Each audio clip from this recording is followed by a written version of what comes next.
ओर। आइए बढ़ते आगे और अब वक्त है न्यूज पर व्यूज सेगमेंट का, और आज हमारे साथ है company garden reach ship builders.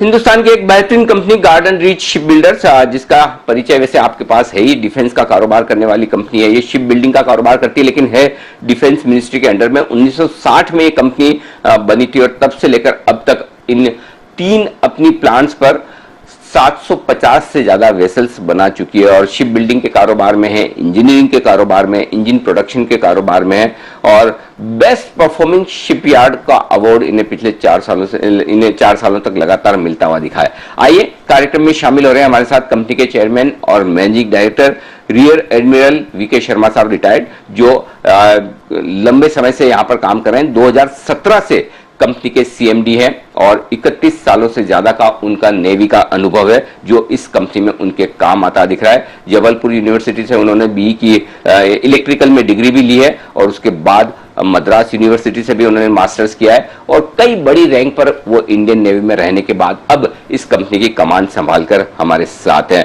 बहुत बहुत धन्यवाद सर सक्सेना साहब, वक्त निकाला आपने हमारे लिए। सबसे पहले, और आज आपको बुलाने की वजह भी यही है कि कल बड़ा इंटरेस्टिंग एक नोटिफिकेशन आया शिपिंग मंत्रालय की तरफ से और उन्होंने शिपिंग सेक्टर को लेकर एक सफाई दी है। उसने कहा कि 150 करोड़ के बजट में डिफेंस शिपयार्ड भी शामिल है। पहले डिफेंस शिपयार्ड इसमें नहीं था और अब वो भी शामिल किया गया है। बताएं सर, डिफेंस शिपयार्ड वाली कंपनियों के लिए, आपके लिए ये खबर क्या मायने रखती है सर?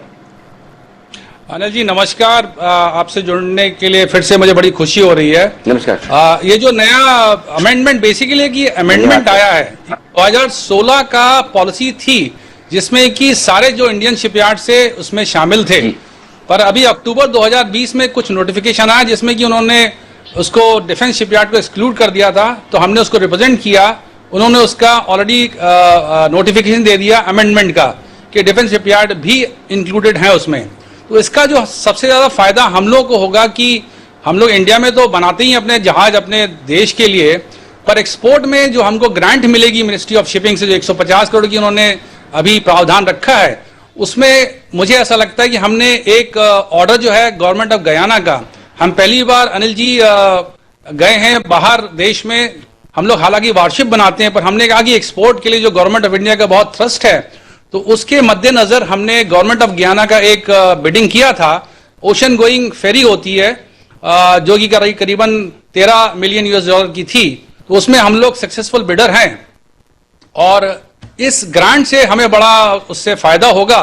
और मुझे ऐसा लगता है कि जो इंडिकेशन मिल रहा है कि हमको शायद LOA अभी शायद मिल जाए, वहां से लेटर ऑफ एक्सेप्टेंस कहलाता है और शॉर्टली वो कॉन्ट्रैक्ट भी शायद साइन हो। तो ये एक बहुत अच्छी हम लोगों के लिए खबर है कि जो एक्सपोर्ट में गवर्नमेंट थ्रस्ट दे रही है, तो इससे शुरुआत करेंगे हम लोग।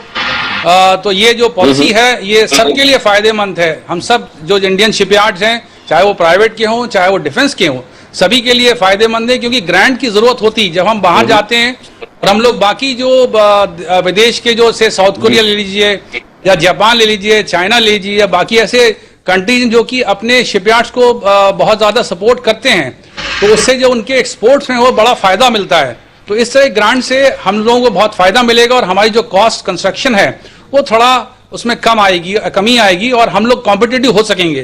तो उसका उदाहरण ये बहुत अच्छी बात है कि हमने जो ये गवर्नमेंट ऑफ गयाना का, हालांकि बहुत बड़ा नहीं है, पर ये एक अच्छी बिगिनिंग है, मैं कह सकता हूं एक्सपोर्ट के लिए हमारी। बिल्कुल। तो हिंदुस्तान की कंपनियां पूरे दुनिया में अपनी छाप छोड़ने के लिए तैयार हैं। गार्डन रीच शिप बिल्डर्स पहली बार यहां पर गयाना में ये फेरीज के लिए ऑर्डर लेने की तैयारी में, सबसे नीचे की बोली आप ही ने लगाई, तो उम्मीद करते हैं कि ये ऑर्डर आपके हाथ जल्द आता हुआ दिखेगा।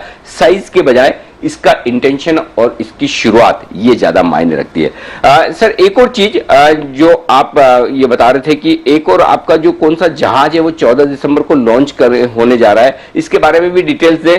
P-17A फ्रिगेट, मेरे ख्याल से अगर मैंने सही पढ़ा है तो इसके बारे में जानकारी दें सर।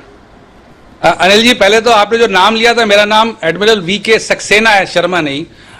दूसरी आपको एक जो आपने कहा प्रोजेक्ट से जी डजंट मैटर। सो अनिल जी, मुझे बताते हुए बड़ी खुशी और गर्व है कि हमारी भारतीय नौसेना के लिए हमको एक 3 P-17 अल्फा के जो गाइडेड मिसाइल स्टेल्थ फ्रिगेट्स बनाने का प्रोग्राम था, उसका ऑर्डर मिला था, जिसकी वैल्यू बहुत ज्यादा है, 19,290 करोड़ के आसपास की, 3 जहाजों को बनाने की।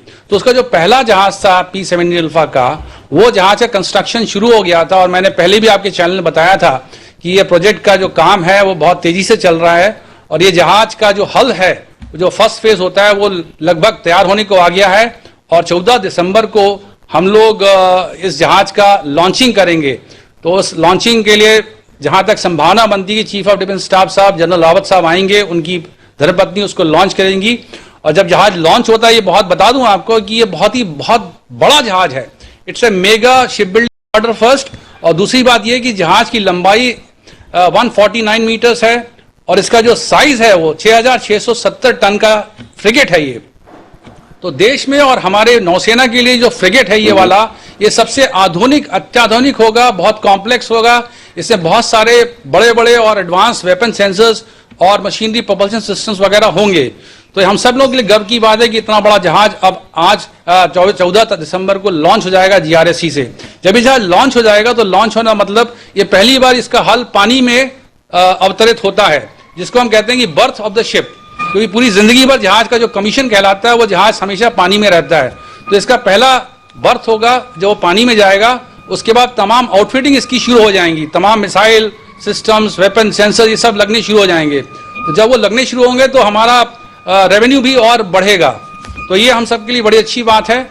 और दूसरा जो 17 अल्फा का जहाज है वो भी तेजी से हल कंस्ट्रक्शन बढ़ रहा है, और कॉन्ट्रैक्ट के हिसाब से 18 महीनों का गैप होगा पहले और दूसरे जहाज की लॉन्चिंग में। तो हम कोशिश करेंगे दूसरा जहाज भी हम लोग करीबन 15 महीने में लॉन्च कर दें। तो फायदा ये होगा कि भारतीय नौसेना को, जिनको की बड़े बड़े अच्छे जहाजों की आवश्यकता है और सशक्त बनाने के लिए GRSC अपना पूरा योगदान कर रही है कि हम कितनी जल्दी अपनी भारतीय नौसेना को जहाज बना करके दे सके उन्हें।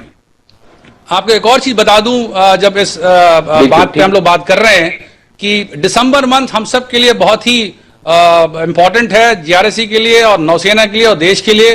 पहला तो आपको बताया कि ये बहुत बड़ा इवेंट होने वाला है 14 दिसंबर को। दूसरा ये है कि हमारा जो 8 लैंडिंग क्राफ्ट यूटिलिटी का प्रोजेक्ट था, उसमें हमने 7 जहाज भारतीय नौसेना को दे दिए थे। 8वां जो जहाज था वो बहुत सारी ट्रायल्स वगैरह करके खत्म करके अब तैयारी कर रहा है, इस महीने हम उसको डिलीवर कर देंगे नौसेना को। तो हमारा जो टोटल डिलीवरी जो हमने की है 105 जहाज अपनी नौसेना और कोस्ट गार्ड को, ये 106वां जहाज 106 शिप हो जाएगा। और हमने कहा था कि GRSC पहला देश का शिपयार्ड है जिसको कि गौरव हासिल है 100 से ज्यादा वॉरशिप बना करके देने का अपनी मैरीटाइम फोर्सेस को। तो ये दूसरा बड़ा इवेंट होने वाला है। तीसरा एक और चीज आपको बता दूं कि हमारा जो सर्वे वेसल लार्ज प्रोजेक्ट है, जिसमें कि हमको नेवी ने 4 जहाज बनाने का ऑर्डर दिया था, उसका जो दूसरा जहाज का कील लेइंग सेरेमनी भी 1 दिसंबर को हम लोगों ने कर ली है। कील लेइंग क्या होता है कि बहुत बड़ा ब्लॉक उसका बनता है, जब वो या तो बिल्डिंग बर्थ में आता है या वो ड्राई डॉक में आता है, तो उसके बाद जहाज का हल कंस्ट्रक्शन और इंटीग्रेशन कमेंस हो जाता है। और चौथा जो है हमारा मेजर इवेंट जो इस महीने में होने वाला है, वो ये है कि हमारा एक और बड़ा प्रोजेक्ट नेवी का हमारे हाथ में है, जिसमें कि हमको 8 ASW शैलो वाटरक्राफ्ट बनाने हैं। लगभग 6,300 करोड़ का प्रोजेक्ट था वो, तो उसका डिजाइन फेज चल रहा था, उसका हम लोग दिसंबर एंड में प्रोडक्शन शुरू कर देंगे।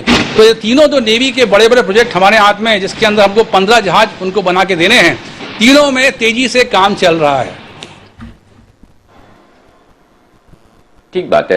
तो बहुत ही मजबूत तरीके से कंपनी आगे बढ़ रही है। और सक्सेना साहब, माफी चाहता हूँ, हमारे पैनल पे एक हमारे एक्सपर्ट हैं, उनका नाम है VK शर्मा साहब। तो रोज सुबह शाम उनसे बात करने की जो आदत पड़ी हुई है, तो मैंने आपका सरनेम उनके चलते रोज VK शर्मा साहब बोलने की आदत पड़ी, तो आपको मैंने सक्सेना साहब की जगह VK शर्मा साहब बोल दिया। बहुत बहुत धन्यवाद सर, आपने वक्त निकाला और कंपनी के पूरे कामकाज की और इन सारे नए नए बातों पर अपनी जानकारी हमारे दर्शकों के साथ शेयर की। गार्डन रीच शिप बिल्डर्स, ये थे आज आपके सामने टॉप मैनेजमेंट न्यूज पर यूज में। स्टॉक मजबूती के साथ ट्रेड करता हुआ दिख रहा है। शिपिंग स्टॉक्स में आज एक्शन है ही। शिपिंग कॉर्पोरेशन इंडिया ये मजबूत है, जी शिपिंग मजबूत है। गार्डन रीच शिप बिल्डर्स भी 200 रुपए के आसपास ट्रेड करता हुआ आपको नजर आएगा। लेकिन बाजार अपने इंपॉर्टेंट सपोर्ट लेवल के आसपास है। आज आपको जो रेंज दी थी